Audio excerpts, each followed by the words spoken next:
রক্তাক্ত শরীর নিয়ে লাশ দুটোর সামনে বসে আছি। লাশ দুটো আমার দিকে ভয়ানক দৃষ্টিতে তাকিয়ে আছে।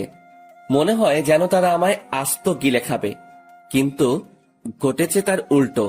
আমি তাদেরকে গিলে খেয়ে নিয়েছি। ঠিক তখনই আরাফাত আরো বেশ কয়েকজন ছেলে পেলে চলে আসে। ভাই, আপনার শরীরের এই অবস্থা কেন?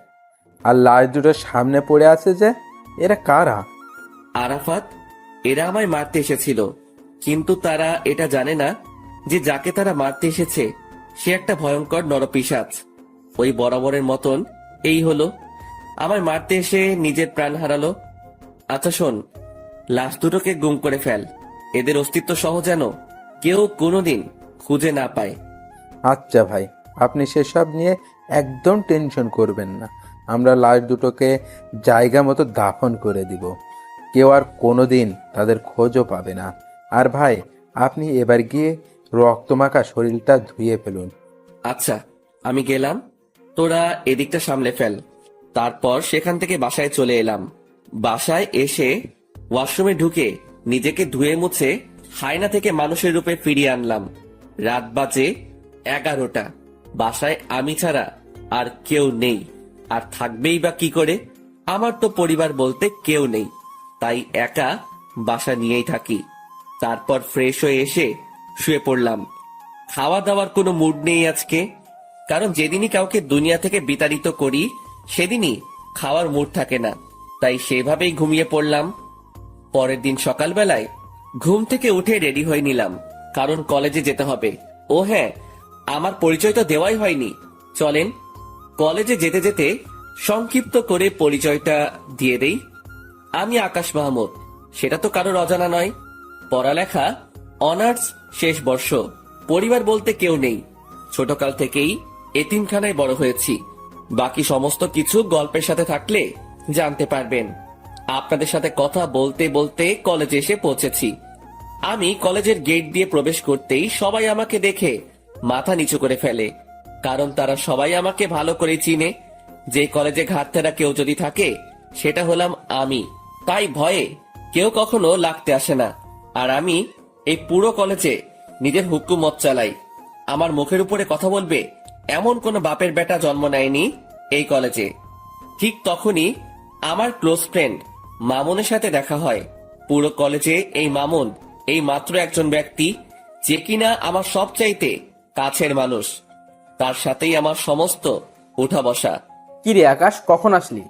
এই তো একটু আগে। তুই? আমি মাত্র এসেছি। আচ্ছা, সকালের মেডিসিন নিয়েছিস এখনো? আরে না রে, ঘর থেকে বের হয়ে সোজা কলেজ এসেছি। তুই নিয়েছিস নাকি মেডিসিন? আরে না, আমিও তোর মতন ঘর থেকে বের হয়ে সোজা কলেজেই এসেছি। আচ্ছা দাঁড়া, একজনকে দোকানে পাঠাচ্ছি। ঠিক তখনই পাশ দিয়ে একটা ছেলে হেঁটে যাচ্ছিল। এই এদিকে আয় তো। ছেলেটা আকাশের ডাক শুনে তাড়াতাড়ি আকাশের কাছে আসে। জি ভাইয়া। পকেট থেকে টাকা বের করে ছেলেটার হাতে ধরিয়ে দিলাম। যা তো সামনের দোকান থেকে 2টা বেনসন সিগারেট নিয়ে আয়। ভাইয়া প্লিজ, টাকাটা আপনার কাছে রেখে দিন, আমি আমার টাকা নিয়ে আনতেছি। আরে লাগবে না, তুই টাকাটা নে। ভাইয়া প্লিজ, আপনি টাকাটা রেখে দিলে অনেক খুশি হতাম। আচ্ছা ঠিক আছে, যা। তারপর ছেলেটা সিগারেট আনতে চলে গেল। মামুন এত সময় ধরে এই মেডিসিনের কথাই বলছিল। আচ্ছা বল, কিরকম হালচাল তোর? এই তো দোস্ত, তোর? আমার আর কি, ওই একই রকম কাটে দিনকাল। আচ্ছা আকাশ, তোকে তো একটা কথা বলতে ভুলে গেছি। আজ নাকি কলেজে অনার্স প্রথম বর্ষের অ্যাডমিশন পরীক্ষা হবে। সেই বিষয়ে কি তুই কিছু জানিস? হ্যাঁ শুনেছিলাম। যাক, শুনলে তো ভালো, কারণ প্রথম সেকশনের অ্যাডমিশন হলে তো তোদেরকে কলেজের নিয়ম সম্পর্কে অনেক কিছু জানাতে হয়। সিনিয়রদেরকে রেসপেক্ট করার বিষয় সম্পর্কেও তাদেরকে অবগত করতে হয়। মামুন, তুই মনে হয় এখনো সেই পুরোনো দিনে পড়ে আছিস। শোন, তোকে একটা কথা বলি, কলেজে অ্যাডমিশন নিলেই বাকিদের মুখে আমাদের সম্পর্কে জেনে যাবে তারা। নিজেদের নাম ডাক ঢোল বাজিয়ে ওদেরকে জানানোর কোনো প্রয়োজন নেই। হ্যাঁ ঠিক বলেছিস। আসলে জিনিসটা আমার মাথায় ঘুরপাক খাচ্ছিল, কারণ গতবার নেতা মুজিবের ছোট ভাই এইসব নিয়ে কত ঝামেলাই না করলো। থাক, বাদ দে এখন ওসব কথা। ছোট ভাই সিগারেট নিয়ে এসেছে। এই যে ভাইয়া, আপনাদের সিগারেট। ধন্যবাদ ভাইয়া তোকে। আচ্ছা, কোনো সমস্যা হচ্ছে তোর কলেজে? ভাইয়া, একটা ছেলের সাথে একটা কথা নিয়ে বাড়াবাড়ি হয়েছে। সে আমাকে মারার হুমকি দিছিল। কোন ডিপার্টমেন্টের সে? আমাদের ডিপার্টমেন্টের। এখন সোজা গিয়ে ওরে বলবি আকাশ ভাই তোরে ডাকতেছে, ওরে সাথে নিয়ে তুই সহ এখানে আসবি। আচ্ছা ভাইয়া। আমি আর মামুন বসে বসে আড্ডা দিচ্ছি। একটু পর ছেলেটা তার ডিপার্টমেন্টের ছেলেটাকে সঙ্গে করে নিয়ে আসে আমার কাছে। ছেলেটা মাথা নিচু করে দাঁড়ায় আছে। কিরে, তুই নাকি ওরে মারবি বলে হুমকি দিছিস? ছেলেটা চুপচাপ দাঁড়িয়ে আছে আকাশের সামনে। কিরে, কথা বলস না কেন? আমি যে তোকে কিছু জিজ্ঞেস করেছি সেটা কি তোর কানে যায় নাই? ভাই হ্যাঁ দিছিলাম হুমকি। ছেলেটার কথা শুনে রাগ উঠে গেল। আমি কলেজে থাকতে একজন আরেকজনকে মারার হুমকি দেয়। রাগটা আর কন্ট্রোল করতে পারলাম না, ঠাস করে একটা থাপ্পড় বসাই দিলাম ছেলেটার গালে। আজকের পর ওইসব চিন্তা মাথা থেকে ঝেড়ে ফেল। এই ছেলে আমার ছোট ভাইয়ের মতন, ওরে মারা তো দূরের কথা, ওসব নিয়েও যদি ভাবিস তাহলে সোজা উপরের টিকিট কাইটটা হাতে ধরাই দিব। ভাই আমার ভুল হয়ে গিয়েছে, আজকের পর কোনোদিন ওর সাথে ভেজাল করব না। শুধু ওর সাথে কেন, কারোর সাথেই করব না। হয়েছে, যা এবার ক্লাসে যা। আর ভাইয়া শোন, এই ছেলে যদি নেক্সট টাইম কোনো ধরনের কোনো কিছু করে তাহলে সোজা আয়শা আমারে বলবি। শুধু সে না, পুরো কলেজের কেউ যদি তোর সাথে আয়শা কোনো সমস্যা করে আমারে জানাবি। আর নে এই টাকাটা, বলে ছেলেটার হাতে একটা 100 টাকার নোট গুজে দিলাম। তুই আরেকদিন সিগারেট খাওয়াস, কিন্তু আজ যদি তোরে টাকা না দেই সেটা এক ধরনের ঘুষ হয়ে যাবে। তাই টাকাটা দিয়ে দিলাম, যা এবার মন দিয়ে ক্লাস কর। আচ্ছা ভাইয়া। ছেলেটা চলে গেল। আমি আর মামুন আবার কথা বলায় ব্যস্ত হয়ে গেলাম। আজও ক্লাস করব না। আমরা প্রায় সময় ক্লাস না করে দুজন কলেজের বাহিরে বসে আড্ডা দেই। দুজন মিলে আড্ডা দিচ্ছিলাম, ঠিক তখনই কলেজের ফার্স্ট ইয়ার অ্যাডমিশনের জন্য মানুষ আসা শুরু হয়ে গেল। সবাই নিজের গার্ডিয়ান নিয়ে এসেছে। অ্যাডমিশনের ইয়া লম্বা সিরিয়াল লেগে গেছে প্রিন্সিপালের রুমের বাহিরে। সবাই কিন্তু অনলাইনেই অ্যাপ্লাই করেছে, কিন্তু আজ আসার কারণ হলো প্রথম দিনের ফর্মালিটিস পূরণ করা। প্রিন্সিপালই আজকে সবাইকে দেখা করতে বলেছে। আমরা তাদের দিকে খেয়াল না করে নিজেদের মতন আড্ডা দিচ্ছি।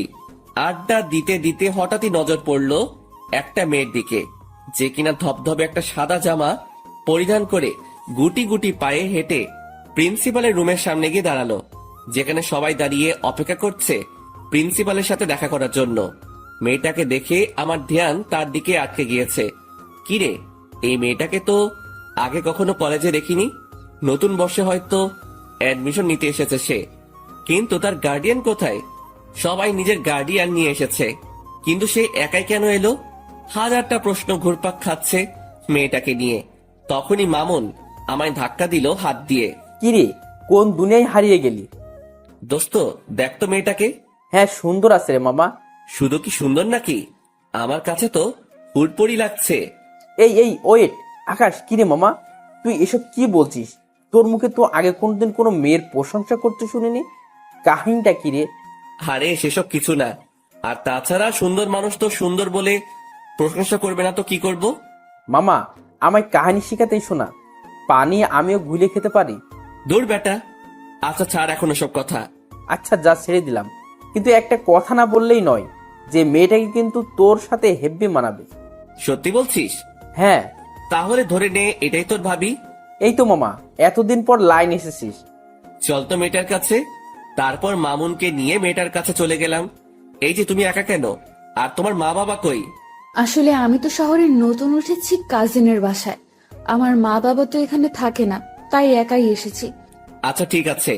এই মামুন, তুই ওকে সবার আগে স্যারের রুমে ঢোকার ব্যবস্থা কর। মামুন আকাশের কথা মতন সেই মেয়েটাকে সবার আগে স্যারের সাথে দেখা করতে পাঠিয়ে দিল। আর তারা দুজন এই বাহিরে দাঁড়িয়ে আছে, কিন্তু হঠাৎ এই প্রিন্সিপালের রুম থেকে চেঁচামেচির আওয়াজ কানে আসে। আর তার একটু পরে সেই মেয়েটা কান্না করতে করতে বেরিয়ে আসে। আকাশ মেয়েটাকে কান্না করতে দেখে অবাক হয়ে যায় আর বলে, এই মেয়ে, কান্না করছো কেন? আসলে স্যার আমায় ঝাড়ি দিয়ে বের করে দিয়েছে, মা বাবা নিয়ে না আসায়। কি? এই মামুন চল তো। এই মেয়ে, তুমি চলো আমার সাথে। কোনো কথা বলা ছাড়াই মেয়েটার হাত চেপে ধরে তাকে নিয়ে প্রিন্সিপাল স্যারের রুমে ঢুকে পড়লাম। প্রিন্সিপাল স্যার আমায় দেখে বলল, কি হয়েছে আকাশ, হঠাৎ এমন তেড়ে ফুড়ে আমার রুমে প্রবেশ করলে যে? স্যার, এই মেয়েটাকে ঝাড়ি কেন দিছেন আপনি? মেয়েটা তার মা বাবা নিয়ে আসেনি তাই? ওর সমস্ত কিছু ওকে করেন, ওর গার্জিয়ান আমি। আকাশ, কি সব বলছো তুমি? কি কথা একবার বললে কানে শুনতে পান না মনে হয়? না কানের পর্দা পরিষ্কার করার ব্যবস্থা করব? আকাশ, তুমি এমন বেয়াদবের মতো আচরণ কেন করছো? প্রিন্সিপালের কথাটা শুনে মেজাজ খারাপ হয়ে গেল। আর আমার একবার মেজাজ খারাপ বা রাগ উঠলে শরীর নিজের কন্ট্রোলের বাহিরে চলে যায়। হুট করে গিয়ে প্রিন্সিপালের কলার চেপে ধরলাম। এই বেটা স্যার, এই মেয়ের সমস্ত কিছু ওকে কর, না হয় তোকেই আমি ওকে করে দিব। মনে রাখবি, এই মেয়ে আমার কিছু লাগে। আকাশের কথা শুনে প্রিন্সিপাল স্যার ঘাবড়ে যায়। আর তার থেকে বড় কথা, আকাশের রাগ দেখে মেয়েটা আকাশের হাত ভয়ে পিছন থেকে চেপে ধরে। আচ্ছা আচ্ছা, করছি আমি। প্লিজ তুমি আমার কলারটা ছেড়ে দাও।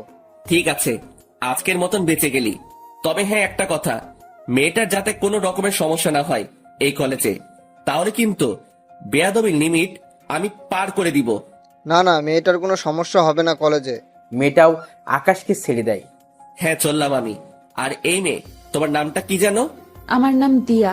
মাশাআল্লাহ, অনেক সুন্দর নাম। তোমার সমস্ত কিছু স্যার ওকে করে দিবে।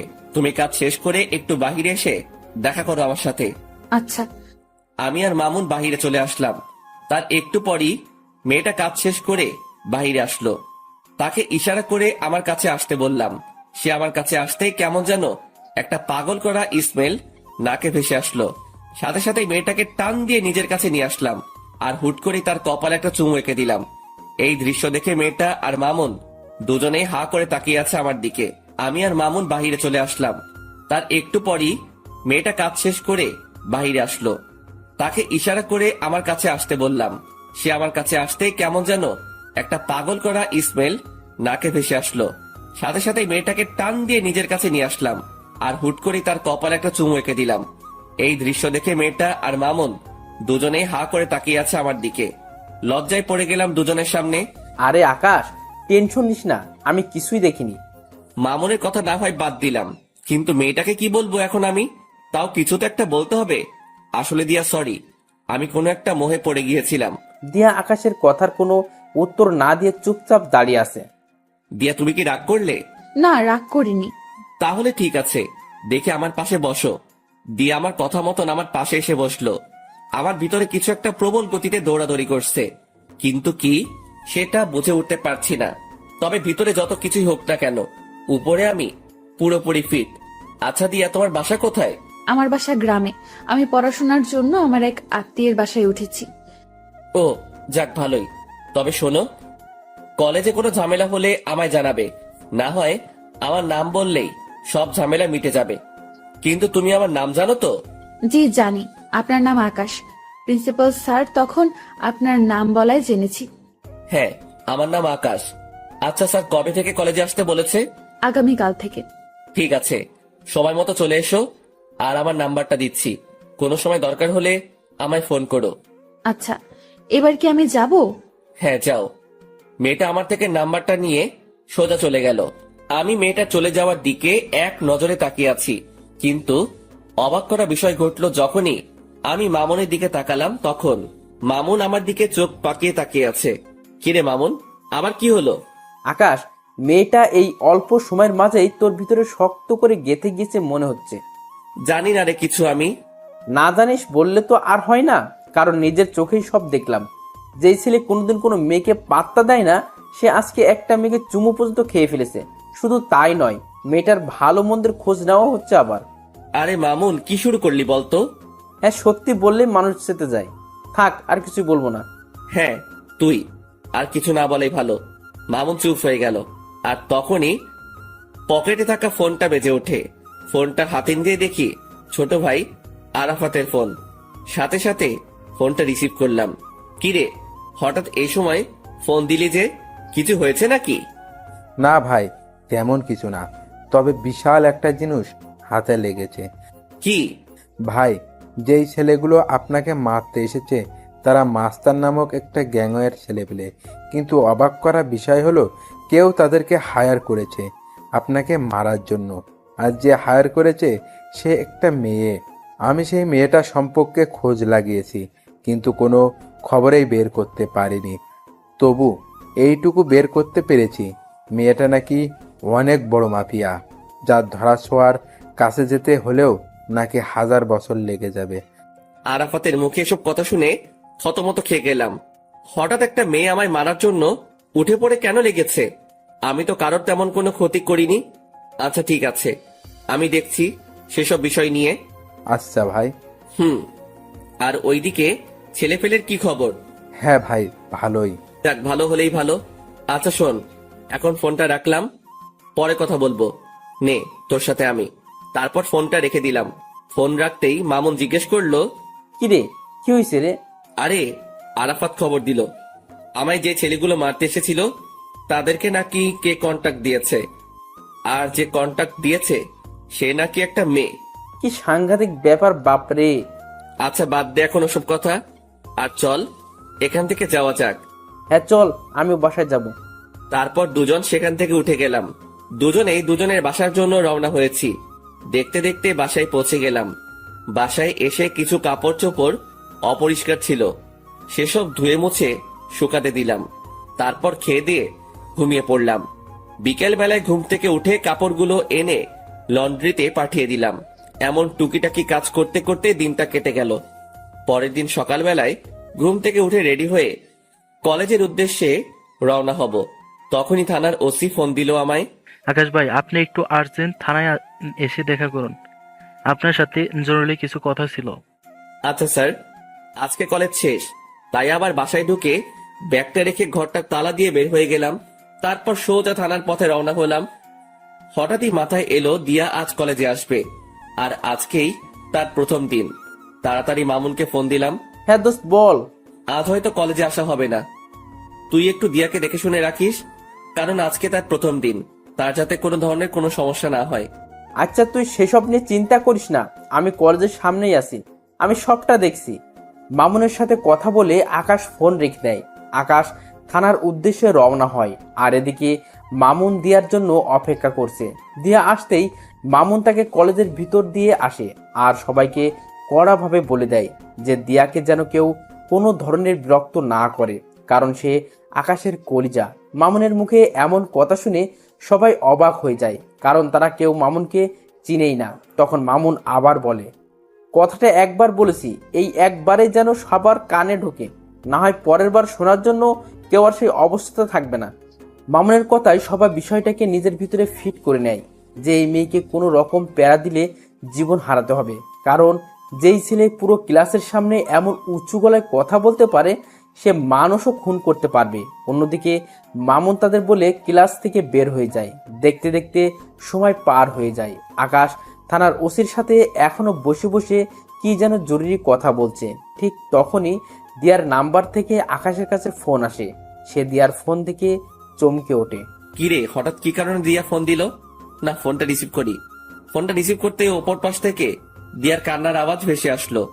ফোনের অপর পাশ থেকে দিয়ার কান্নার আওয়াজ শুনে কলিজাটা মোচড় দিয়ে ওঠে। এই দিয়া, কি হয়েছে? আপনি কোথায়? তাড়াতাড়ি কলেজে আসেন, আমার আপনাকে প্রয়োজন। আচ্ছা আসছি, কিন্তু কি হয়েছে সেটা তো বলবে।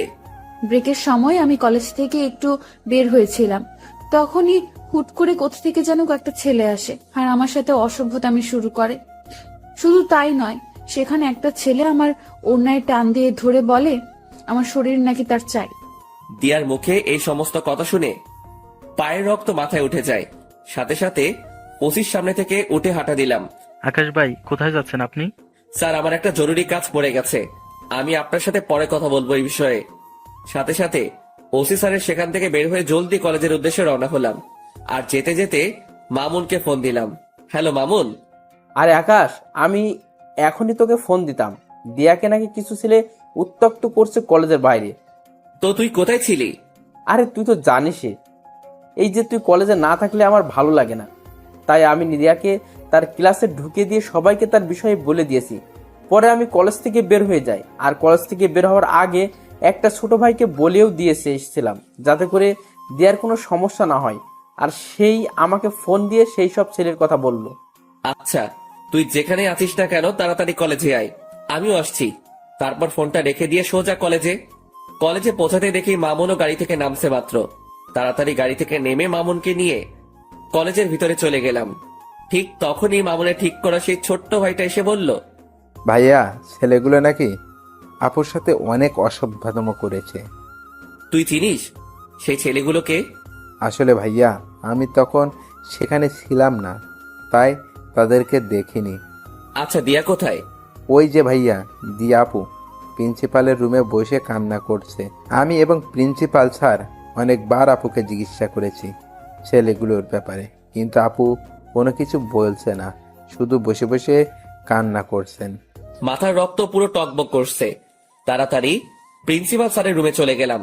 সেখানে গিয়ে দেখি দিয়া বসে বসে কান্না করছে। সে আমাকে দেখতে পেয়ে দৌড়ে এসে আমায় জড়িয়ে ধরে ফুপিয়ে কান্না করে দিল। এই দিয়া, প্লিজ শান্ত হও, আমি এসে গেছি। তুমি কি ওই ছেলেগুলোকে চিনো? দিয়া ফুপাতে ফুপাতে আকাশকে বলে, না, আমি চিনি না। আচ্ছা, শুধু এইটুকু বলো যে ছেলেগুলো তোমার সাথে অমনটা করে কোন দিকে গিয়েছে? তারা আমার সাথে অসভ্যতামি করে কলেজের ভেতরেই ঢুকেছে।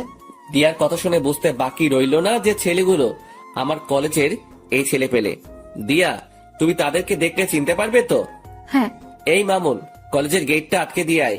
আর দিয়া, তুমি আমার সাথে চলো। দিয়াকে সাথে নিয়ে প্রতিটা ক্লাসের ছেলে পেলেকে দেখাতে লাগলাম। পুরো কলেজের ক্লাস করা বন্ধ হয়ে গিয়েছে আমার জন্য। দিয়াকে সাথে নিয়ে সমস্ত সেকশন ঘুরতে লাগলাম। ঘুরতে ঘুরতে অনার্স দ্বিতীয় বর্ষের কক্ষে ঢুকতে দিয়া আমাকে আঙুল দিয়ে দেখিয়ে দিল ওই যে ছেলেপেলেগুলো। নিজেকে আর কন্ট্রোল করতে পারলাম না, সাথে সাথে গিয়ে সব কয়টা ছেলেপেলেকে কলার ধরে ক্লাসরুমের বাহিরে নিয়ে আসলাম। মামুন দুইটাকে ধরে নিয়ে এসেছে। আমি নিচ থেকে আসার সময় কাঠের একটা টুকরো নিয়ে উঠেছিলাম হাতে করে, সেটা দিয়ে এলোপাতাড়ি মারতে শুরু করলাম সব কয়টা ছেলেকে। সারা কলেজ পুরো থমকে গিয়েছে আমার মাইক দেখে। মারতে মারতে ছেলেগুলোকে আধমরা করে ফেলেছি। সব কয়টার হাত মুখ ফেটে রক্ত পড়ছে, কিন্তু আমার রাগ যেন কোনোভাবে থামছে না। আমি মেরেই চলেছি ছেলেগুলোকে, আর অন্যদিকে ছেলেগুলো সারের মতন চেঁচাচ্ছে আর মাপ চাচ্ছে। ভাই, আমাদের ভুল হয়ে গিয়েছিল। তোদের ভুলের গুষ্টি মারি বলে ধ্রাম করে এক বাড়ি দিয়ে একটাকে বেহুশ বানিয়ে ফেললাম। আর ঠিক সেই সময় কলেজের স্যাররা এসে পিছন থেকে আমায় ঝাপটে জড়িয়ে ধরলো আর বলতে লাগলো, আকাশ, প্লিজ তুমি ছেড়ে দাও ছেলেগুলোকে। কে শুনে কার কথা? আমার কলিজায় তারা আঘাত করেছে, তাদেরকে তো আজকে আমি ছাড়ছি না। আমার মায়ের রেশ এখনো মিটেনি, কিন্তু স্যাররা আমায় পেঁচিয়ে ধরায় আমি আর মারতে পারছি না। তাই এক ঝাটকা দিয়ে স্যারদের থেকে নিজেকে ছাড়িয়ে নিলাম। তারপর আবার মারতে শুরু করলাম। সবাই আমার রাগ দেখে ভয় কাতর হয়ে আছে। স্যাররাও আমায় আটকাতে না পেরে ভয়ে আমার থেকে দূরে সরে যায়। আর ঠিক সেই সময় দিয়া এসে সবার সামনে আমাকে জড়িয়ে ধরে, আর আমি সাথে সাথে শান্ত হয়ে যাই। স্যাররা সবাই দিয়ার কাণ্ড দেখে অবাক হয়ে তাকিয়ে আছে দিয়ার দিকে, যে কে এই মেয়ে, যে আকাশকে কিনা আমরা অনেকেই মিলে থামাতে পারলাম না, আর সেখানে এই মেয়েটাকে ধরা মাত্রই সে সমস্ত রাগ মাটিতে ফেলে দিল। কেউ যেন কিছু বুঝে উঠতে পারছে না, সবাই অবাক দৃষ্টিতে দিয়ার দিকে তাকিয়ে আছে। তখনই দিয়া বলে ওঠে, এই আকাশ, আপনি প্লিজ শান্ত হন আর ওদেরকে ছেড়ে দিন, না হয়তো মরে যাবে ওরা। আচ্ছা ঠিক আছে, যাও, ছেড়ে দিলাম। কিন্তু সবাইকে একটা জিনিস জানানোর আছে। সবাইকে আজকে একটা কথা ক্লিয়ারলি বলে দিচ্ছি, আজকের পর যদি দিয়ার দিকে কেউ যদি আঙুল তুলে তাকিয়েছিস, তাহলে তার অবস্থা কিন্তু খুব ভয়াবহ হবে।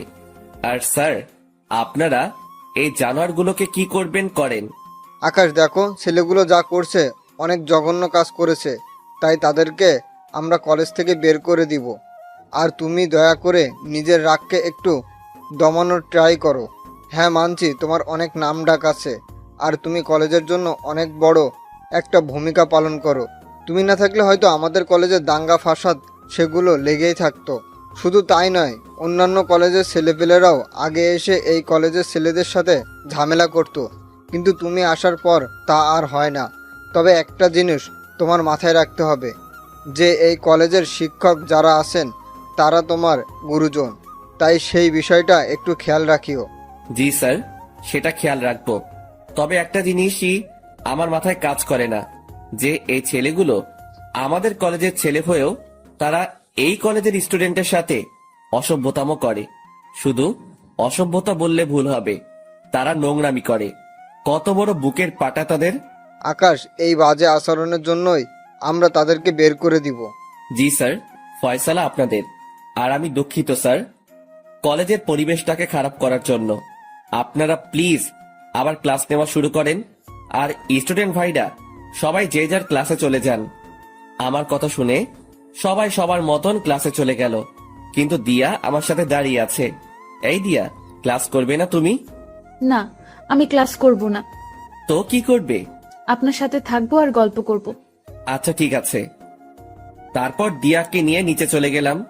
নিচে বলতে আমি আর মামুন রোজ যেখানে বসে আড্ডা দেই সেখানে নিয়ে গেলাম দিয়াকে। দিয়া আমার কাঁধে মাথা রেখে চুপচাপ আমার পাশে বসে আছে। আমার ভিতরে কেমন যেন এক ধরনের তুফান বইছে। একটু আগে দিয়ার জন্য ছেলেগুলোকে কি মারটাই না মারলাম, নিজেকে প্রেমিক পুরুষ মনে হচ্ছে। তবে যাই হই হব, আগে মেডিসিন খেয়ে নেই। মামুন, সিগারেট দে তো, থাকলে একটা। এখন সিগারেট খাবি তুই? হ্যাঁ, কোনো সমস্যা? না, এই নে সিগারেট, আর আমি একটু আসছি। মামুন পকেট থেকে সিগারেট বের করে দিয়ে কোথায় জানি গেল, আর আমি সেটা হাতে নিয়ে জ্বালিয়ে টানতে শুরু করলাম। কিন্তু হঠাৎই লক্ষ্য করলাম দিয়া আমার ঘাড়ে নিজের উষ্ণ ঠোঁটের জোড়া দিয়ে স্পর্শ করছে। দিয়ার এমন আচরণ দেখে কাঁপাকাঁপি শুরু হয়ে গেল আমার, কারণ এই জীবনের প্রথম কেউ আমার শরীরে স্পর্শ করেছে। সে এবার আমার কাঁপুনি আরো বাড়িয়ে দিল। সে এবার আমার ঘাড়ে চুমু খাওয়া আরম্ভ করে। দিয়া, কি করছো? আপনার সিগারেটের ধোঁয়ায় আমার অনেক সমস্যা হচ্ছে, তাই সমস্যা দূর করতে আমি ওই কাজ করছি। মানে কি দিয়া? মানে হলো আপনার ওই সিগারেটের ধোঁয়া আমাকে যন্ত্রণা দিচ্ছে, তাই আমি সেই যন্ত্রণা থেকে মুক্তি পেতে আপনার ঘাড়ে স্পর্শ করছি। এতে করে আপনার শরীরের স্মেলটা নাকে আসছে, আর সিগারেটের ধোঁয়াটা তার মতন হাওয়ায় ভেসে ভেসে চলে যাচ্ছে। দিয়ার কথা শুনে হা হয়ে গেলাম। মেয়েটা সত্যি আসলে আস্ত একটা পাগলি। তাড়াতাড়ি সিগারেটটা হাত থেকে ফেলে দিয়ে দু হাত দিয়ে তাকে জড়িয়ে ধরলাম। সেও আমায় জড়িয়ে ধরেছে নিজের হাত দুটো দিয়ে। তারপর তাকে জড়িয়ে ধরে তার ঠোঁট জোড়াগুলো নিজের করে নিলাম। তৎক্ষণাৎ মনে পড়ল আমি কলেজের গণ্ডিতে দাঁড়িয়ে আছি। সাথে সাথে দিয়াকে ছেড়ে দিলাম।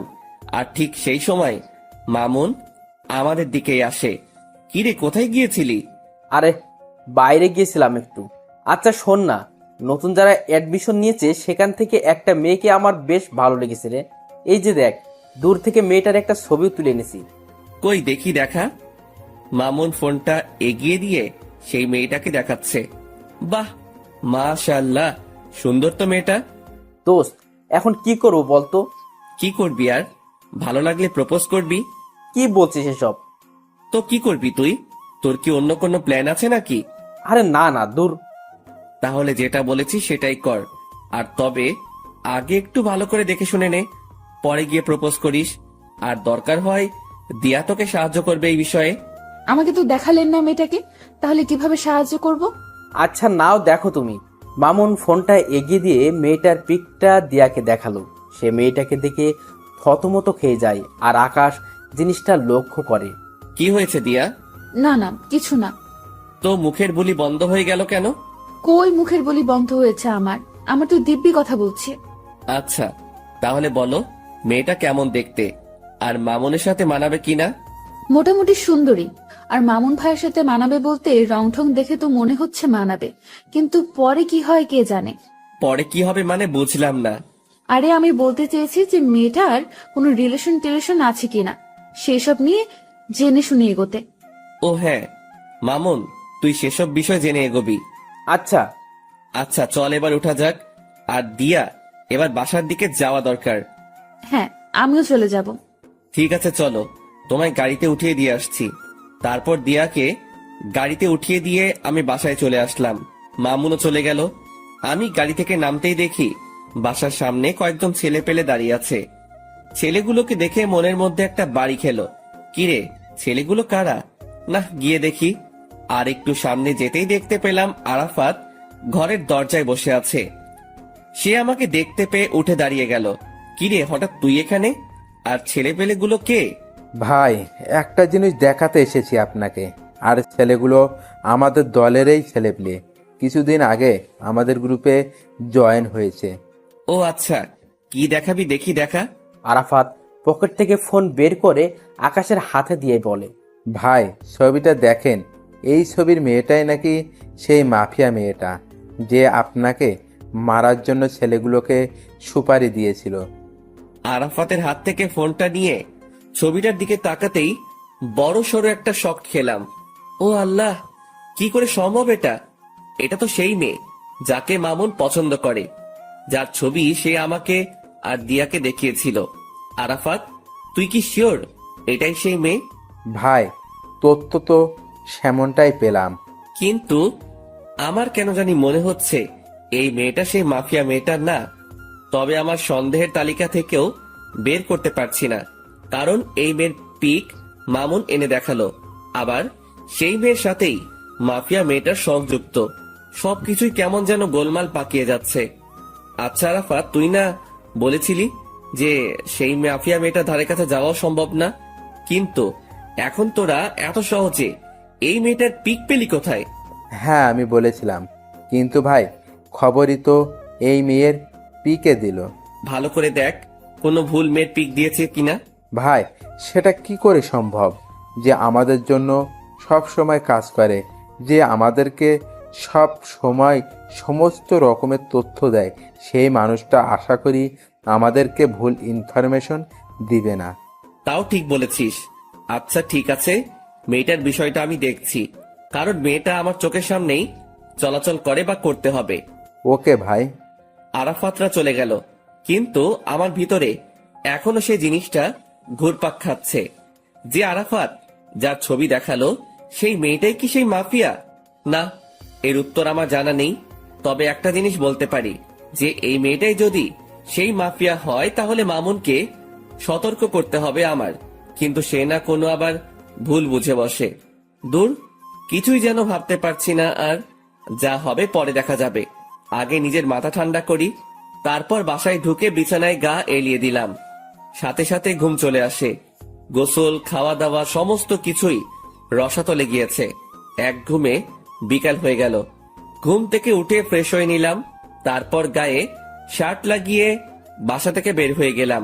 আর বের হওয়ার সময় মামুনকে ফোন দিয়ে পার্কে আসতে বললাম। তারপর আমি বাসা থেকে বের হয়ে সোজা পার্কে চলে গেলাম। সেখানে গিয়ে দেখি মামুন আগে থেকেই হাজির। কি রে, তুই কখন এলি? আরে একটু আগেই আসলাম। আচ্ছা মামুন, তোর যে মেয়েটাকে ভালো লেগেছে তার সম্পর্কে কিছু জানিস কি? আরে না, তেমন কিছু জানি না, তবে তার নাম আর তার বিষয়ে টুকটাক কিছু জানতে পেরেছি। মেয়েটার নাম হলো ফাহা, আর সে নাকি অনেক চুপচাপ স্বভাবের একটা মানুষ। কোনো ছেলের সাথে নাকি সে মিশে না, আর তার এই জিনিসটাই আমার সবচাইতে বেশি ভালো লেগেছে। তার নামটা যেমন সুন্দর, তার চাল চলনও তেমন সুন্দর। আমার যে করেই হোক ফাহাকে চাই, ওকেই আমি নিজের বউ বানাবো। মামুনের কথা শুনে কিছু বলার মতন ভাষা খুঁজে পাচ্ছি না, কারণ ওর বিষয়ে যা জানি তা মামুনকে বললে তার মন খারাপ হয়ে যাবে। আর তাছাড়া সে আমায় ভুলও বুঝতে পারে যে তার ভালো আমার সহ্য হয় না। না, ওকে এখন কিচ্ছুই বলা যাবে না, কারণ এখনো পুরোপুরি শিওর না যে সেই মেয়েকে। আগে আরো পাকাপোক্ত ভাবে শিওর হয়ে নেই, পরে না হয় মামুনকে জানাবো। আচ্ছা শোন, যাই করিস না কেন ভেবে চিন্তে করবি। হ্যাঁ সেটা তো করবই। আচ্ছা চল, চা বা কফি কিছু খাওয়া যাক। হ্যাঁ চল। মামুনের সাথে একটা কফি শপে গেলাম। পরে সেখানে বসে কফি খেতে খেতে অনেকটা সময় আড্ডা দিলাম। পরে ঘরে চলে এসেছি। তারপর নিত্যদিনের ন্যায় সেদিনটাও কাটিয়ে দিলাম ঘরের মাঝে। পরের দিন সকালবেলা ঘুম থেকে উঠে কলেজে চলে গেলাম। আজ নিয়ত করেছি ক্লাস করব, তাই সেই মোতাবেক ব্যাগে বই নিয়ে কলেজে এসেছি। ঠিক তখনই মামুনের দেখানো সেই মেয়েটা আমার চোখের সামনে দিয়ে হেঁটে তার ক্লাসরুমে চলে গেল। আমি তার দিকে বাঁকা চোখে তাকিয়ে আছি, দেখছি কোন রকম কিছু চোখে পড়ে কিনা, কিন্তু কিছুই পড়ল না। তবে একটা জিনিস নোটিশে করেছি, মেয়েটা কেমন যেন স্বাভাবিক না। মানুষ হাঁটাচলা করলে আশেপাশে একটু হলেও দেখে, কিন্তু তার নজর ছিল একদম মাটির দিকে। মেয়েটাকে নিয়ে মনের ভিতরে একটা কৌতূহল জাগলো, তাকে নিয়েই ভাবছিলাম। ঠিক তখনই দিয়া এসে আমাকে হাতের আঙ্গুল দিয়ে খোঁচা দেয়। এই যে মশাই, কি করছেন? আর এত গভীর মনোযোগ দিয়ে কি ভাবছিলেন? আরে না, তেমন কিছু না, এমনি দাঁড়িয়ে আছি। আচ্ছা তুমি কখন এলে? এই তো এক্ষুনি। আপনি? আমি একটু আগে এসেছি। আচ্ছা শোনো, তোমায় একটা দায়িত্ব দিলে সেটা পালন করতে পারবে? কি দায়িত্ব? তুমি মামুনের পছন্দ করা মেয়েটার দিকে নজর রাখো তো, যে সে কি করে বা তার আচার আচরণ কেমন। হঠাৎ ওই মেয়েকে নিয়ে আপনার চিন্তার মাত্রা বাড়লো কেন শুনি? আরে মামুন আসলে মেয়েটাকে অনেক ভালোবেসে ফেলেছে, তাই তার বিষয়ে একটু ভালো মন্দ জানার জন্য তোমায় বললাম আর কি। কারণ আমি চাই না আমার বন্ধু কোনো খারাপ মেয়ের সাথে রিলেশনে যাক। আরে সে তো খারাপ না। মানে তার বিষয়ে তুমি কি করে জানলে? আসলে হয়েছে যে মেয়েটার চলাচল দেখে খারাপ মনে হয়নি, সেটা বলতে চেয়েছিলাম। দিয়ার কথা শুনে কেমন যেন একটা খটকা লাগলো। আচ্ছা তাও খবর নাও, আর এখন গিয়ে সোজা ক্লাসে মন দিবে। আর একটা কথা, আমি যেন কখনো তোমায় কোনো ছেলের সাথে হাসি ঠাট্টা করে কথা বলতে না দেখি। বারে হাসি ঠাট্টা করলে কি হবে? কারণ তুই খালি আমার সাথে হাসি ঠাট্টা করবি। কেন? আমি আপনার সাথে কেন হাসি ঠাট্টা করতে যাব? কারণ তুই আমার। ইস, আমায় কি নিজের নামে রেজিস্ট্রি করে রেখেছেন নাকি? মেয়েটার কথা শুনে মেজাজটা খারাপ হওয়ার উপক্রম হচ্ছে। হ্যাঁ, তোকে আমি নিজের নামে রেজিস্ট্রি করে নিয়েছি, আর এখনো করব বলে এক টান দিয়ে দিয়াকে নিজের বাহুডরে নিয়ে নিলাম। তারপর তার সমস্ত মুখমণ্ডলে চুমু খেতে লাগলাম। চুমু খেতে খেতে তার ঠোঁটে এসে আটকিয়েছি। হঠাৎই সে আমার থেকে নিজেকে ছাড়িয়ে নিল। আই, পাগল হয়ে গেছেন আপনি? মানুষের সামনে এমন আচরণ কেউ করে? আমি করি, কারণ তুই খালি আমার। আচ্ছা ঠিক আছে, আমি না হয় আপনার, কিন্তু মানুষজন দেখলে কি ভাববে বলুন তো? কে কি ভাববে সেসব নিয়ে আমার কোনো মাথা ব্যথা নাই। আমার মাথা ব্যথা হচ্ছে তোমাকে নিয়ে। তুমি কোনো ঝামেলা না করলেই হয়। আচ্ছা হয়েছে, এবার পাগলামো বন্ধ করুন। আর আমি কোনো ঝামেলা টামেলাতে নেই, আর ঝামেলা করতে চাইলেও তো করতে পারবো না, কারণ আপনি আমায় আস্ত গিলে খেয়ে ফেলবেন। শুধু গিলে খাবো না, সেদিন একদম জোর করে তোকে নিজের করে নিব। দুনিয়ার মহলে আর আসতে দিব না। বাপ রে বাপ, কি সিরিয়াস টাইপ মানুষ আপনি। হ্যাঁ, আমি অনেক সিরিয়াস। আচ্ছা এবার ক্লাসে যাও, অনেকটা সময় নষ্ট হয়েছে কথা বলে। তোমার ক্লাসও হয়তো শুরু হয়ে গিয়েছে। ঠিক আছে, যাচ্ছি। দিয়া ক্লাসে চলে গেল, আর অন্যদিকে আমি আমার মতন ক্লাসে চলে এলাম। সবাই আমাকে ক্লাসে দেখে চুপচাপ হয়ে গেল। আমার ক্লাসের স্যার এখনো আসেনি। আমি স্বাভাবিকভাবে একটা টেবিলের উপরে বসে পড়লাম। তার কিছু সময় পর মামুন আসলো। সে এসে আমার পাশে বসলো। দুজন একটু কথা বলে স্যারের জন্য অপেক্ষা করছি। কিছুক্ষণ পর অপেক্ষার প্রহর কাটলো। স্যার ক্লাসে আসলো, এসে ক্লাস নিতে শুরু করলো। আজ অনেক কয়টা ক্লাস করেছি, আর মাত্র 1 ঘন্টা বাকি। এই মামুন, আজকের মতো ক্লাস এখানেই শেষ রে। আজকে আর ক্লাস করব না। আচ্ছা চল, আমিও বেরিয়ে যাব। শেষ ঘন্টা না করে মামুনের সাথে বেরিয়ে গেলাম। ক্লাস থেকে বের হয়ে মামুনকে বললাম, মামুন চল তো দিয়ার ক্লাস থেকে ঘুরে আসি। হ্যাঁ চল, এই সুযোগে আমি ফাঁকে দেখতে পারবো। মামুনকে নিয়ে দিয়ার ক্লাসে চলে গেলাম। দিয়া আমাকে দেখতেই ক্লাস না করে সকলের সামনে ব্যাগ হাতে নিয়ে চলে গেল। এই দিয়া ক্লাস করবে না? না, আমি আর ক্লাস করব না। এই মেয়ে, আর 1 ঘন্টা আছে খালি ক্লাস শেষ হতে। ক্লাসটা শেষ করে বের হও একদম। দিয়া হঠাৎ করেই সকলের সামনে চেঁচিয়ে ওঠে। এই যে আমি বলেছি না যে আমি আর ক্লাস করব না। এই দিয়া, এতটা হাইপার হচ্ছ কেন তুমি? কারণ আমার এখন আর ক্লাস করতে ইচ্ছে করছে না, কিন্তু আপনি আমাকে ক্লাস করতে জোর করছেন, তাই হাইপার হয়েছে। তো কি করবে এখন? কি করব আর, আপনার সাথে বসে বসে ভালো কিছু মুহূর্ত কাটাবো। দিয়ার কথা শুনে ভিতরে লাড্ডু ফুটেছে মতন অবস্থা। আচ্ছা ঠিক আছে, দিয়াকে নিয়ে আমাদের বসার অবস্থানে চলে এলাম। মামুনও আমাদের সাথে এসেছে। দোস্ত, মেয়েটাকে দেখতে পেলি? না রে, তাকে তো ক্লাসের কোথাও দেখিনি। কারণ সে আপনারা আসার 1 ঘন্টা আগে ক্লাস থেকে বেরিয়ে গিয়েছি। ও আচ্ছা, কিন্তু কোথায় গিয়েছে? কে জানে কোথায় গিয়েছে, হয়তো বাসায় যাবে গেলে, না হয়তো কলেজেই থাকবে। কিন্তু তাকে তো আমরা কলেজের বাইরে দেখতে পাইনি। তাহলে হয়তো বাসায় চলে গিয়েছে। হ্যাঁ, সেটাই হবে হয়তো। মামুন ফাহাকে দেখতে না পেয়ে মন খারাপ করে ফেলে। আরে মামুন, তুই মন খারাপ করিস না। ভালোবাসার মানুষ কখনো এত সহজে ধরা দেয় না। দেখবি একসময় তুই ঠিকই তাকে নিজের করে পাবি। জানি না রে কি আছে কপালে, তবে মেয়েটা আমার কলিজার গেথে গিয়েছে।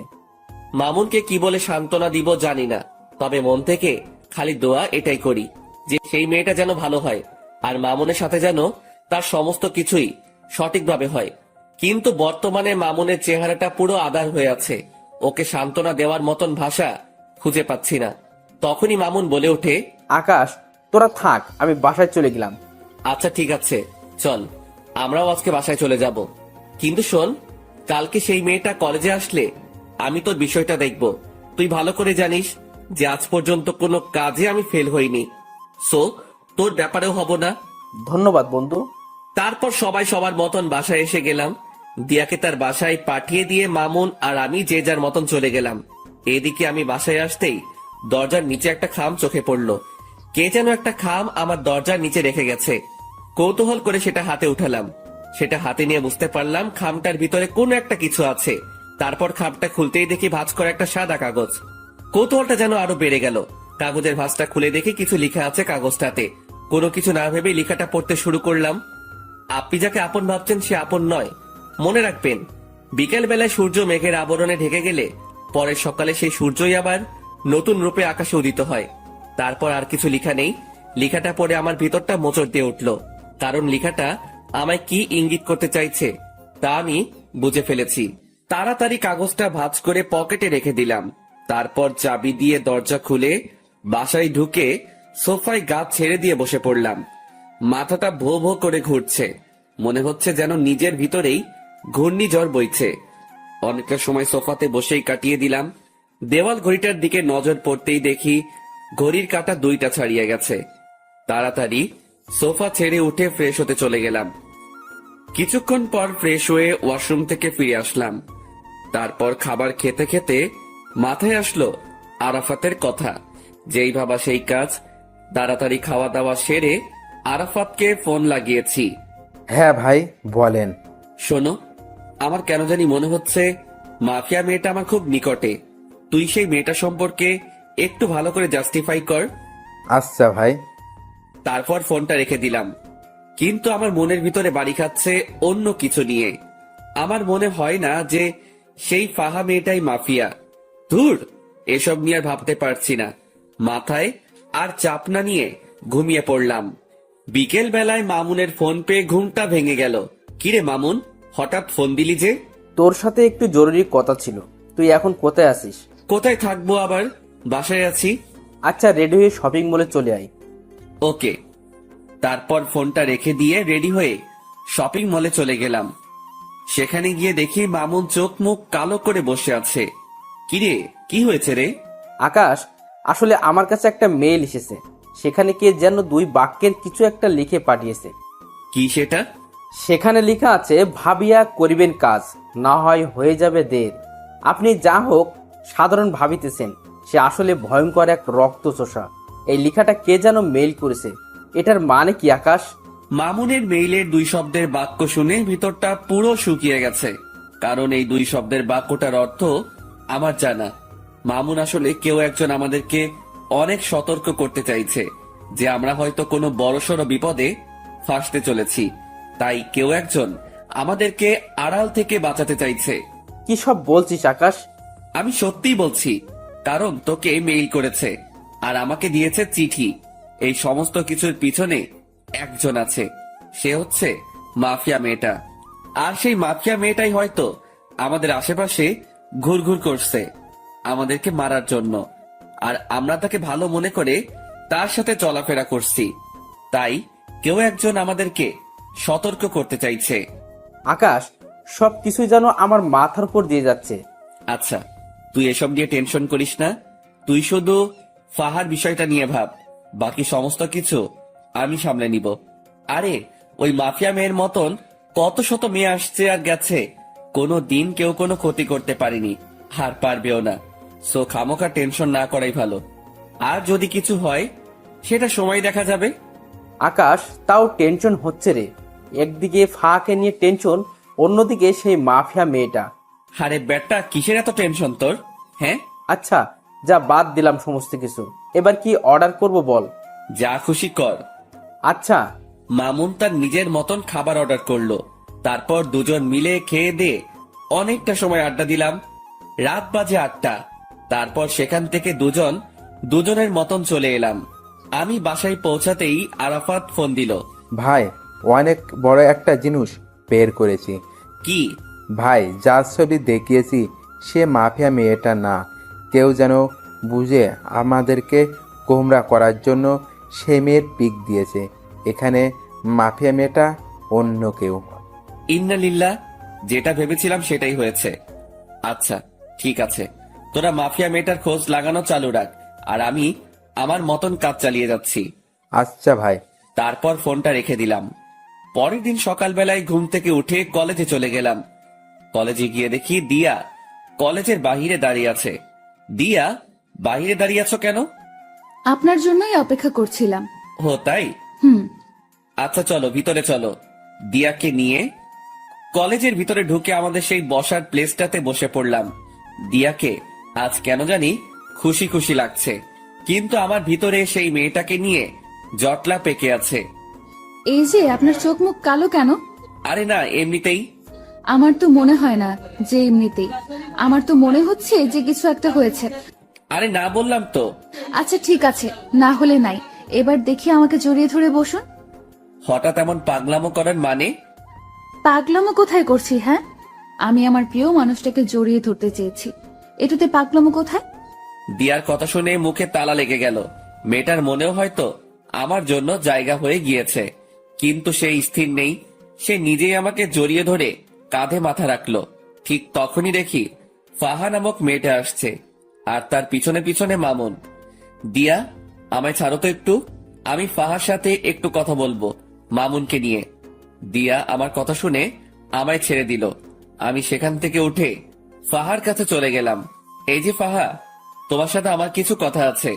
ভাইয়া, আমি জানি আপনি আমায় কি বলবেন, কিন্তু বিশ্বাস করুন আমার মনের অবস্থা ভালো নেই। কিছু একটা নিয়ে অনেক ঝামেলায় আছি। যদি কিছু মনে না করেন তাহলে কথাটা কালকে বললে হয় না? ফাহার কথা শুনে থতমত খেয়ে গেলাম। আমি কি বলতে চাইছি সেটা সে জানলো কি করে? মাথায় তো কিছুই খেলছে না। তাও নিজেকে স্বাভাবিক রেখে বললাম, আচ্ছা ঠিক আছে, কালকে বলবো। ধন্যবাদ ভাইয়া। মেয়েটা তারপর চলে গেল, আর তখনই মামুন এসে হাজির। দোস্ত, কি বলবো রে? তেমন কিছুই বলেনি, আর বলবেই বা কি করে? কারণ আমি তোর কথা তো তাকে বলিনি, কারণ তার নাকি আজ মন খারাপ, তাই সে কালকে শুনবে বলেছে আমার কথা। ও আল্লাহ জানে কি রিয়াকশন আছে ওর। মামুন, তুই নিশ্চিন্ত থাক। আর একটা জিনিস আমি লক্ষ্য করেছি, সে কিন্তু তোর বিষয়ে অলরেডি খবর পেয়ে গিয়েছে, কারণ তার হাবভাব দেখে সেটা আমি বুঝে নিয়েছি।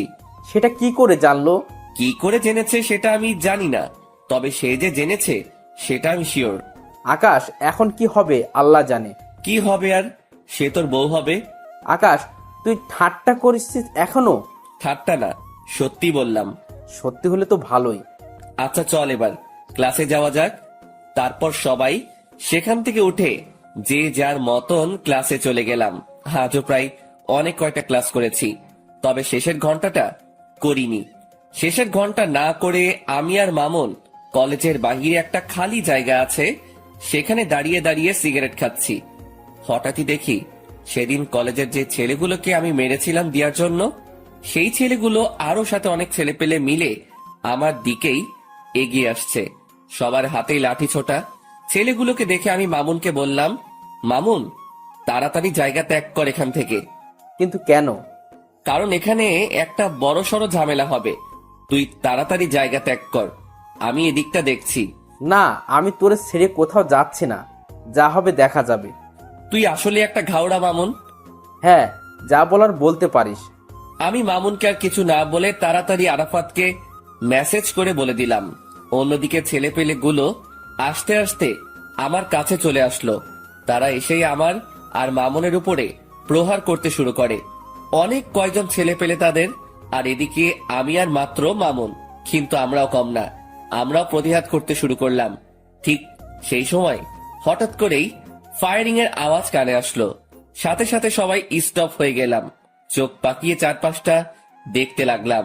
চোখের সামনে কিছুই দেখতে পেলাম না, কিন্তু যেই না পিছনে ফিরেছি তখনই দেখি প্রায় শতাধিক ছেলে পেলে আমার পিছনে দাঁড়িয়ে আছে। সবার হাতে ভয়ঙ্কর ভয়ঙ্কর অস্ত্র। আমি তাদেরকে দেখে থতমত খেয়ে গেলাম, কারণ এত ছেলে পেলে তো আমার না, আর আমার হলেও আরাফাতকে তো দেখতে পাচ্ছি না। ঠিক সেই সময় তাদের ভিতর থেকে দিয়া আর ফাহা নামক মেয়েটা সামনে বেরিয়ে আসে। এই দৃশ্য দেখে পায়ের নিচ থেকে যেন মাটি সরে গিয়েছে আমার। কে এই দিয়া আর ফাহা? থ হয়ে সেই জায়গাটাতেই দাঁড়িয়ে আছি। অন্যদিকে দিয়া হাতে হকি স্টিক নিয়ে আমার দিকে এগিয়ে আসছে। দিয়ার কর্মকাণ্ড দেখে ভিতরটা যেন মরুভূমির মতন শুকিয়ে গেছে। দিয়া আকাশের দিকে এগিয়ে যাচ্ছে হাতে হকি স্টিক নিয়ে। দিয়ার কাণ্ড দেখে আকাশের 12টা অলরেডি বেজে গিয়েছে, কিন্তু তবুও সে নিজেকে স্ট্রং রাখার ট্রাই করেছে। দিয়া হকি স্টিক হাতে নিয়ে আকাশের শরীরে দ্রাম করে এক বাড়ি বসিয়ে দেয়, আর আকাশ সাথে সাথে চোখ অফ করে ফেলে। কিন্তু দিয়া বাড়িটা আকাশকে না মেরে মাটিতে মারে। আকাশ চোখ খুলতেই দেখে সে ঠিকঠাক ভাবে দাঁড়িয়ে আছে, আর দিয়া তার সামনে দাঁড়িয়ে মিটমিট করে হাসছে। কিরে পাগল, ভয় পেয়েছো বুঝি? আকাশের মুখ দিয়ে কোনো কথাই বের হচ্ছে না, সে রোবটের মতন দাঁড়িয়ে আছে। আই পাগল, ভয় পাওয়ার কিছুই নেই। আমি তোমায় মারবো না, আমি মারবো তাদেরকে যারা তোমায় মারতে এসেছে। তারপর দিয়া সেই লাঠিটা নিয়ে সেই ছেলেগুলোকে উড়োধুড়ো মারতে শুরু করে। ছেলেপিলেগুলোকে দিয়ার এত বিশাল দলবল দেখে প্রতিঘাত করার মতন দুঃসাহসও করতে পারছে না।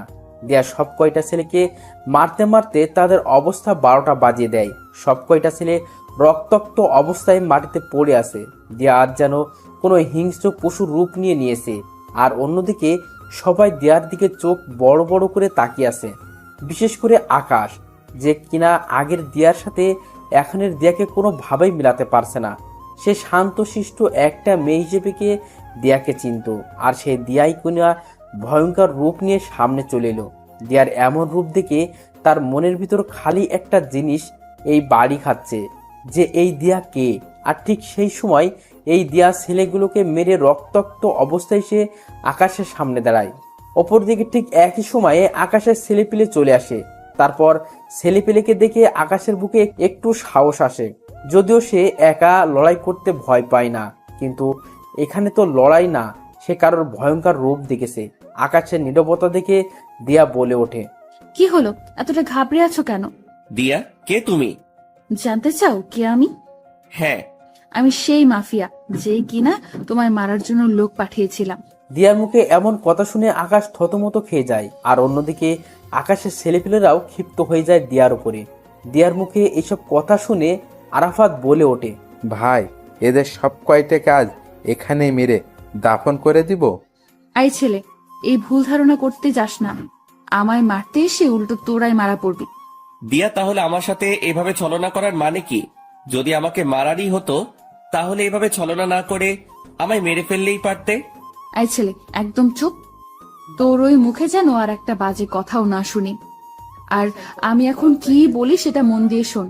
হ্যাঁ, আমি তোকে মারতে চেয়েছিলাম, কারণ আন্ডারওয়ার্ল্ডের মাফিয়ার সাথে নাকি তুই বাড়াবাড়ি করেছিস।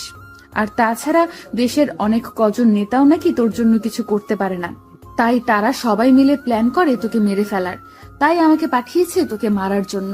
কিন্তু আমি জানি যে তোর অনেক ক্ষমতা আছে, তুইও চাইলে আমার সাথে বরাবরের মতন টক্কর দিতে পারিস বা আমায় মেরেও ফেলতে পারিস ব্যতিক্রম হলে। কিন্তু আমি এমন কোনো ঝামেলাই চাই না, কারণ আমি যেদিন প্রথম কলেজে আসি সেদিন তুই আমার চোখের পানি মুছে দিয়ে আমার কপালে চুমু খেয়েছিস। আমি যেদিন এই কলেজে আসি সেদিন তুই আমার জন্য স্যারের সাথে লড়াই করেছিস। শুধু তাই নয়, তুই আমার জন্য আরো অনেক কিছুই করেছিস। তোর জন্য সেদিন আমি ন্যায় বিচার পেয়েছি। তুই আমার জন্য সেই ছেলেগুলোকে মেরেছিস। তো আমি মানুষটা তোর সাথে বেইমানি করি কি করে? তবে হ্যাঁ, আমি তো বললাম যে তোকে আমি মারতে চেয়েছি, কিন্তু সেটা তোকে না জেনে শুনে। কিন্তু আমি যখন জানতে পেরেছি যে আমার জন্য যে দুনিয়ার সমস্ত প্রকার সমস্যার মুখোমুখি হতে পারে আমি তাকে মারতে চলেছি, সেদিন আমি এই সমস্ত কিছু বাতিল করে দিই। কারণ তুই মানুষটাকে মারা আমার পক্ষে সম্ভব না, কারণ এমন একটা মানুষকে আমি কখনোই মারতে পারবো না। আর মারতে পারবো কি করে? আমিও তো তোকে ভালোবেসে ফেলেছি, আর ভালোবাসার মানুষকে কি কেউ মারে নাকি? দিয়ার কথা শুনে 1000 ভোল্টের একটা শক খেলাম। দিয়ার কথাগুলো শুনে যেন আমার সমস্ত শরীর পাথরের রূপ ধারণ করে নিয়েছে।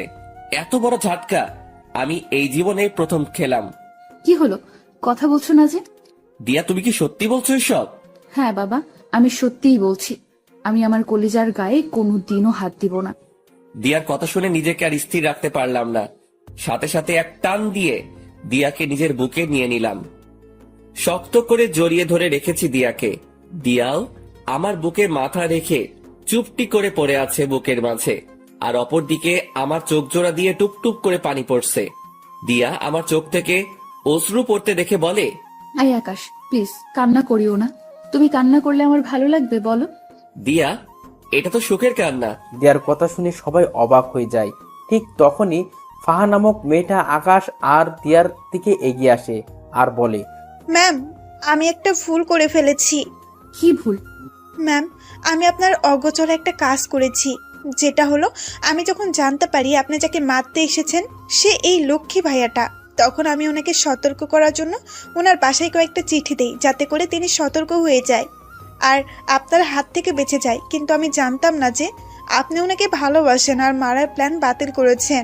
কি, তুই আমার লোক হয়ে ওর পক্ষ নিয়েছিস এতদিন? ম্যাম সরি, আসলে বিশ্বাস করুন ভাইয়াটা মানুষের ভালো করতে গিয়ে বড় বড় নেতাদের কাছে খারাপ হয়েছে। শুধু তাই নয়, ওনার জন্য এই কলেজে কোনো নারী ঘটিত সমস্যা হয় না। আমি যখন ওনার এসব কর্মকাণ্ড সম্পর্কে জেনেছি বা দেখেছি, তখন তিনাকে আর সাপোর্ট না করে পারলাম না। ফাহা, তুই আমার সাথে বেইমানি করার ফলস্বরূপ মৃত্যু ডিজার্ভ করিস, কিন্তু এই জন্য তোকে মারলাম না বা বেঁচে গেলি। যে তুই যাই করিস না কেন, সবটাই আমার প্রিয় মানুষের জন্য করেছিস। ম্যাম প্লিজ, আপনি আমার উপরে রাগ করে থাকবেন না। না, তোর উপরে আমার কোনো রাগ নেই, কিন্তু একটা অর্ডার পালন করতে হবে আমার। কি সেটা ম্যাম? আমার কলিজার একজন বন্ধু আছে যার নাম মামুন। ওই যে ভাইটা দাঁড়িয়ে আছে, উনি তোকে ভালোবাসে। ম্যাম সেটা আমি আগেই জেনেছি। তাহলে আর দেরি কিসের? যা গিয়ে সবকিছু ঠিকঠাক করে নে। দিয়ার কথা শুনে ফাহা লজ্জায় লাল হয়ে আছে। এই যে লজ্জা পাওয়ার কিছুই নেই, যা বলেছি গিয়ে সেটা কর। আর আপনারা সবাই যে যার মতন চলে যান, যাদেরকে মেরেছি তারা এইভাবে পচে মরুক। আকাশ, তুমিও তোমার ছেলে পেলেকে চলে যেতে বলো। আচ্ছা, এই আরাফাত, তোরা সবাই চলে যা, তোদের সাথে আমার পরে কথা হবে। আচ্ছা ভাই। তারপর সবাই সবার মতন চলে যায়। আকাশের ছেলেপিলেরাও চলে যায়, আর অন্যদিকে দিয়ার কথা মতন তার লোকেরাও চলে যায়। আর এদিকে আকাশ দিয়াকে নিয়ে কলেজের ভিতরে প্রবেশ করে। তারপর তাদের বসার স্থানে গিয়ে দুজন মিলে বসে বসে গল্প করতে শুরু করে। এই যে আকাশ সাহেব, আমি না সরি, আপনাকে আমার সমস্ত সত্যি আগেই বলা উচিত ছিল। দিয়ার কথা শুনে আবারও থতমত খেয়ে গেলাম, কারণ মেয়েটার মিনিটে মিনিটে তার রূপ পরিবর্তন করছে। এই দিয়া, তুমি না একটু আগে আমায় তুই আর তুমি বলে ডাকছিলে, কিন্তু হঠাৎ করে আপনিতে চলে আসলে কেন? আরে বলেছি না যে আমি আপনার আগে সেই দিয়া হয়ে যাব, তাই আপনি করে বলছি। এই পাগলি মেয়ে, তার একদম কোনো দরকার নেই। হ্যাঁ, তুমি আগের মতন হয়ে যাও, কিন্তু তুমি বলেই ডাকো, কারণ তোমার মুখে আপনি থেকে তুমি শুনতেই বেশি ভালো লাগে। তাই বুঝি? তাই। আচ্ছা দিয়া, তোমায় একটা কথা বলি। হ্যাঁ বলো। তুমি যে আমায় মারতে এসে মারলে না, এতে কি তোমার ক্ষতি করবে না ওরা, যারা তোমায় আমাকে মারার জন্য ঠিক করেছে? ইস, বললেই হলো নাকি? ওরা কি জানে যে আমার কলিজার কত পাওয়ার? ওরা কি জানে যে আমায় মারতে হলে তাদেরকে বিশাল একটা শক্তিশালী বটগাছ কাটতে হবে, যে বটগাছটা আমাকে ভালোবাসাতেই বেষ্টন করে রেখেছে? দিয়ার কথা শুনে শরীরটা নাড়া দিয়ে উঠলো খুশিতে। দিয়া, সত্যি তোমাকে পেয়ে আমি অনেক খুশি। আমিও তোমাকে পেয়ে অনেক খুশি। দিয়া আর আকাশ কথা বলছে নিজেদের মতন। ঠিক সেই সময় মামুন আর ফাহা মিটমিট করে হাসতে হাসতে তাদের দিকে এগিয়ে আসে। কি রে বেটা মামুন, ফাহাকে পেয়ে আজ অনেক খুশি মনে হচ্ছে? হ্যাঁ রে দোস্ত, আজকে আমি অনেক খুশি। যাক, তোর খুশিতেই আমরা খুশি। আচ্ছা আয়, সবাই মিলে একসাথে বসে আড্ডা দেই। তারপর সবাই মিলে আড্ডা দিতে থাকে। এই আড্ডার মাঝেই কেটে গেল একটা বছর। আজ আকাশ আর মামুনের গ্রাজুয়েশন কমপ্লিট হয়েছে। দিয়া আর ফাহা খুশিতে আত্মহারা যে তাদের প্রিয় মানুষগুলো গ্রাজুয়েশন কমপ্লিট করছে। ঠিক সেই জায়গাটাতেই বসেই আর সবাই মিলে আড্ডা দিচ্ছে। এই বসাতেই আকাশ আর মামুন তাদের প্রিয় মানুষকে বিয়ে করে নেওয়ার প্ল্যান সাজিয়ে ফেলে। আগামী সপ্তাহে তাদের বিয়ে। দুই বন্ধুই একই দিনে বিয়ে করবে। দেখতে দেখতে বিয়ের দিন চলে আসে।